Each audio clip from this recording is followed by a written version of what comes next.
अच्छा, transitive verbs and intransitive verbs में अॼु फ़र्क़ु सम्झंदासीं त हिननि में फ़र्क़ु छा हूंदो आहे। असल में इहे वर्ब्स जा क़िस्मनि जेके वर्ब असल में जेको हूंदो आहे, मां हिन ते खोड़ सारो जेको आहे सो लेक्चर्स ॾेई चुको आहियां। हिनखे इंग्लिश में फेल चइबो आहे, सिंधी में फेल चइबो आहे, ऐं इहो हिकिड़ो एक्शन हूंदो आहे, कोई बि अमल फेल हरकत इनखे असां जेको आहे वर्ब चवंदा आहियूं। इंग्लिश में खोड़ सारा वर्ब्स थींदा आहिनि, जीअं रन थी वियो, ईट थी वियो, वॉक थी वियो, इहे सभु छा आहिनि वर्ब्स आहिनि, इहे कम आहिनि। रन माना भॼणु, इहो हिकिड़ो कमु आहे। ईट माना खाइणु, इहो बि कमु आहे। वॉक माना घुमणु, इहो बि कमु आहे। पर इन्हनि वर्ब्स में ॿ क़िस्म थींदा आहिनि, हिकु ट्रांजिटिव ऐं इंट्रांजिटिव। हाणे मां तव्हांखे सिंधी में त ॿुधायां, ट्रांजिटिव खे सिंधी में चइबो आहे फेल मुतअदी। हाणे इहो सिंधी में सड़ो ॿुधाइण सां काफ़ी न आहे, हिनखे सम्झाइणु ज़रूरी आहे। ऐं इंट्रांजिटिव खे चइबो आहे फेल लाज़मी।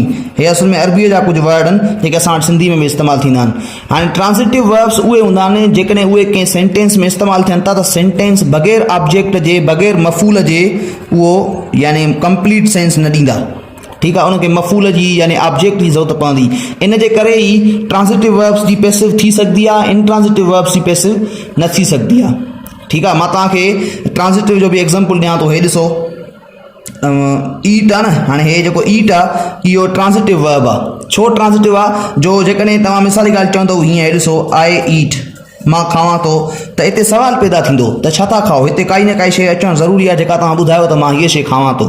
त हाणे ॾिसो हिते छा थियो, ऑब्जेक्ट जी ज़रूरत पई न असांखे। ऑब्जेक्ट यानी उहो हूंदो आहे, सेंटेंस में टे शयूं हूंदियूं आहिनि, हिकिड़ो सब्जेक्ट, ॿियो वर्ब ऐं टियों ऑब्जेक्ट।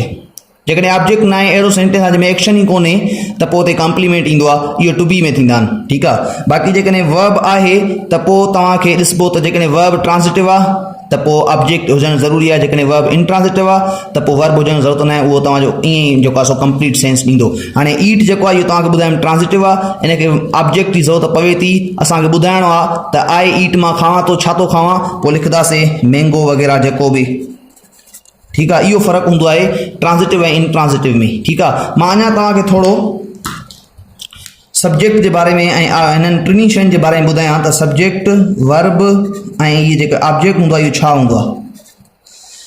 सब्जेक्ट जेको हूंदो आहे हिनखे सिंधी में चइबो आहे फाइल, जेको बि कम जो कंदड़ हूंदो आहे, डूअर जेको हूंदो आहे। जीअं ॾिसो हिन में जेको खाइण वारो कमु थिए थो उहो केरु थो करे, आहे यानी मां, इहो थो करे। उनखां पोइ कमु कहिड़ो थो थिए, हे फेल आहे, माना कोई बि कमु, ईट माना खाइणु। उनखां पोइ कंहिंखे खायो थो वञे, हे मफ़ूल आहे, माना हिन ते कमु थिए थो, हिनखे खायो थो वञे। ठीकु आहे, इहे टे शयूं सेंटेंस में हुजणु ज़रूरी आहिनि।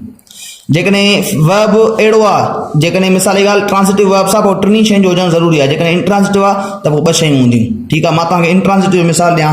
हे ॾिसो, आई रन, मां भॼां थो, हे मिसाल हिन वारो। हाणे हिन में ॾिसो, मां भॼां थो कंप्लीट थी वई ॻाल्हि, हिन में ऑब्जेक्ट जी ज़रूरत कोन थी पवे। इहो तव्हांजो इंट्रांजिटिव वर्ब्स आहे, इंट्रांजिटिव वर्ब्स में अचे थो हे। ठीकु आहे, त इंट्रांजिटिव वर्ब्स उहे आहिनि जिन में तव्हां जेकॾहिं ऑब्जेक्ट न ॾियो, जीअं हाणे ॾिसो मां किथे थो भॼां, इहो ॿुधायूं न बि ॿुधायूं तॾहिं बि मीनिंग कंप्लीट थी वञे, मां भॼां थो, बसि ॻाल्हि पूरी थी वई। ठीकु आहे, इहो हूंदो आहे इंट्रांजिटिव वर्ब। ठीकु आहे, ऐं जेकॾहिं मिसाल जी ॻाल्हि तव्हां हिन जी पैसिव कयो, आई ईट मैंगो, मां तव्हांखे हिते सम्झायां थो। हे ॾिसो, मां हिते लिखां थो आई ईट मैंगो, मां अंब खावां थो। हाणे हिन जी पैसिव थी सघंदी, ॾिसो कीअं, अ मैंगो, या सिर्फ़ु हे ॾिसो, a mango is eaten by mid.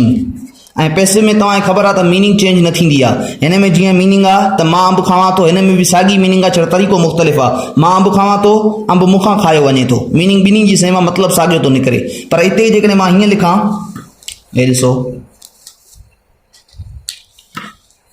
I run, मां भॼां थो, हिन में तव्हां पैसिव ई न करे सघंदव, थी नथी सघे, छो त इंट्रांजिटिव वर्ब आहे। हे जेको रन आहे इन जी पैसिव नथी थी सघे, जंहिंमें हे हूंदो यानी इंट्रांजिटिव वर्ब्स हूंदा, उन्हनि जी पैसिव नथी थिए। हाणे सवाल असली पैदा थो थिए त सर सुञाणूं कीअं असां त कहिड़ो ट्रांजिटिव वर्ब आहे, कहिड़ो इंट्रांजिटिव वर्ब आहे। इन में कोई बि क़ाइदो कोन्हे।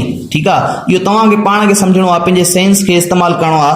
त जेकॾहिं तव्हां ऑब्जेक्ट नथा ॾियो, जीअं मां तव्हांखे हिते ऑब्जेक्ट न ॾेई करे छड़ो एतिरो लिखी ॾेखारियमि आई ईट, त पोइ तव्हांखे ऑब्जेक्ट जी ज़रूरत महसूसु थी न, त तव्हां छा चयो त मां जेकॾहिं हीअं चवां तव्हां खावां थो त पोइ सुवाल पैदा थो थिए छा थो खाएं, पोइ हिते मैंगो ॾिनोसीं, पोइ मीनिंग जेका आहे सेंस कंप्लीट थी वियो। इहा निशानी आहे, ॿी काई बि निशानी कोन्हे, तव्हांखे पाण खे सम्झणी आहे इहा शइ। त ॾिसो आया के माना ट्रांसिटिव वर्ब्स जेकॾहिं आहे त पोइ उहो तव्हांखे ऑब्जेक्ट घुरंदो, उहो तव्हां पाण खां पाण सुवाल कंदव, उहो वर्ब अधु बग़ैर ऑब्जेक्ट जे ॾेई करे पोइ तव्हां पाण खां पुछंदव। ऐं जेकॾहिं मिसाल जी ॻाल्हि मीनिंग कंप्लीट थी वञे आहे रन, त पोइ पाण सम्झी छॾियो त इहो तव्हांजो छा आहे इंट्रांसिटिव वर्ब आहे। ठीकु आहे। अच्छा, जेकॾहिं तव्हांखे अञा डिटेल में इंग्लिश सिखणी आहे, मां तव्हांखे हिते पंहिंजो नंबर लिखी थो ॾियां, तव्हां उन ते राब्तो कंदव। असां इंग्लिश जो मुकमल कोर्स करायूं था, तव्हां उन कोर्स में जेकॾहिं एडमिशन वठणु चाहियो था तव्हां हिन ते नंबर ते राब्तो कंदव। असां बेसिक खां एडवांस ताईं इंग्लिश जो कोर्स करायूं था, जंहिंमें तक़रीबन असां इहे ग्रामर जूं सभु शयूं असां सेखारियूं था। ठीकु आहे। इन सॼे कोर्स जी फीस 2500 रुपया आहे, जेका तव्हां खां हिकिड़ो दफ़ो ई वठंदासीं, ऐं 2 महीननि जो कोर्स आहे कोर्स 2 महीननि जो, पर फीस तव्हां खां हिकिड़ो दफ़ो ई असां वठंदासीं, जेका 2500 रुपया आहे। अगरि कंहिं बि स्टूडेंट खे इंग्लिश बेसिक खां डिटेल में ऐं लॉजिकली डीप में सिखणी आहे त उहो असांजे कोर्स में एडमिशन वठे ऐं जेको आहे सो इंग्लिश में मास्टर करे।